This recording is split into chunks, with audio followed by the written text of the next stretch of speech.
Well, Sam, as head of academy recruitment, obviously part of your job is to get new players into the building. I understand you've got some partnerships built up with some grassroots clubs. Yeah, it's an initiative that we've started this season to try and build and break down barriers locally with grassroots clubs. So the whole idea of the partnership is for the club to come in to be a partner of Peterborough United.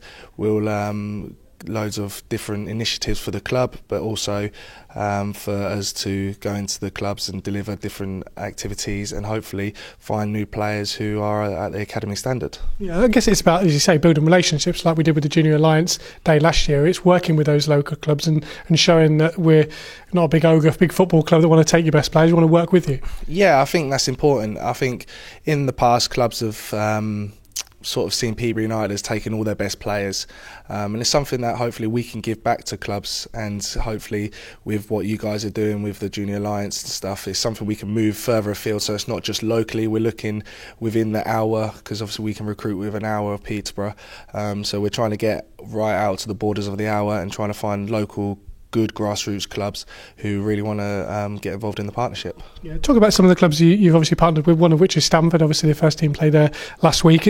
Are they a good example of a club locally that do things right? Definitely, it's something that we was very conscious about finding the right club to join, becoming partners with, because at the end of the day, it's our reputation on the line. So we needed to find the right clubs, we needed to find the right people. Stanford being one of them was a real good grassroots club, someone we'll really build a positive relationship with. But also, we've got at the moment we're at 5. We've started quite locally, so we've got at the moment Stanford, Glinton, FC Polonia, Neverton, and Peterborough Northern Stars. So they're the 5 that we've recognised locally. But we are building a field. We've just had a meeting today with a team in Leicester. So hopefully we're going to try and now move a little bit further out, because what we don't want to do is become partner clubs with everyone. And then it dilutes the programme a little bit, so we're trying to get a little bit further afield and see where it takes us. I love those 5. Obviously FC Polonia were a team that obviously worked with us in the last couple of years, but also shows the different diversity and cultural aspects of what you're looking for as well, because you want people from different backgrounds to feel that they have a way into this football club. Definitely, that's one of the main things why when we first started up, I looked at FC Polonia and the sort of players they bring in and the different diversity and ethnicities that are in Peterborough. A lot of them do play for FC Polonia, so it's an important one to get involved with. We signed a few players from FC Polonia already last year, so we've already got a good relationship with them, and hopefully moving forward we can hopefully break down them barriers even more with FC Polonia and teams like that, and we can also start bringing players in from different ethnicities and countries. And in terms of obviously your role as well as the partnership you'll be doing, obviously head of recruitment suggests you're looking at players, seeing who they can bring in. How does that process work? Do you sort of go out, watch games and then take it from there, or is it people recommend them to you? How does the process work? So we've got a really good group of around about 20 scouts at the moment. So the scouts are voluntary. It's a real tough one for the scouts because obviously it's a voluntary role, but we've got some really, really good scouts who are out on the grass watching games weekly, out there really doing loads of the hard work, and then they report the players back into me, and then it's obviously my job then to see if we've already had them in. If we haven't, get a report on them, find out a little bit more background information on the player, and then we'll invite them in for a trial with our academy.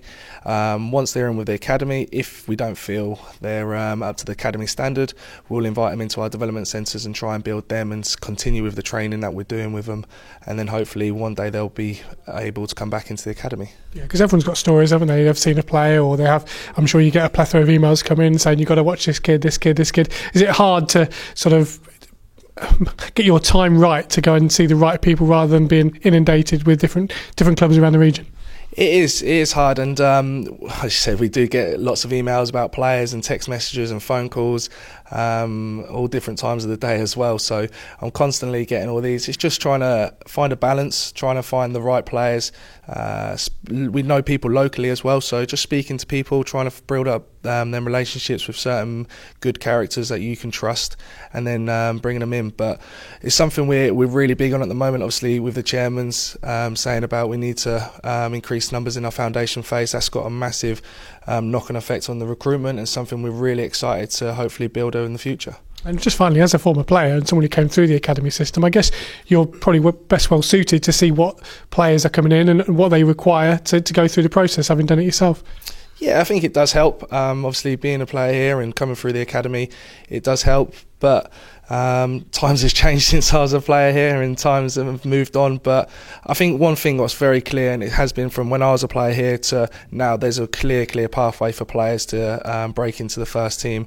Well, firstly, break into the youth team as a scholar and come in full time at 16, and then also break into the first team. So I think that's a real advantage we've got for me, in recruitment, is there's a clear pathway for players to break into the first team.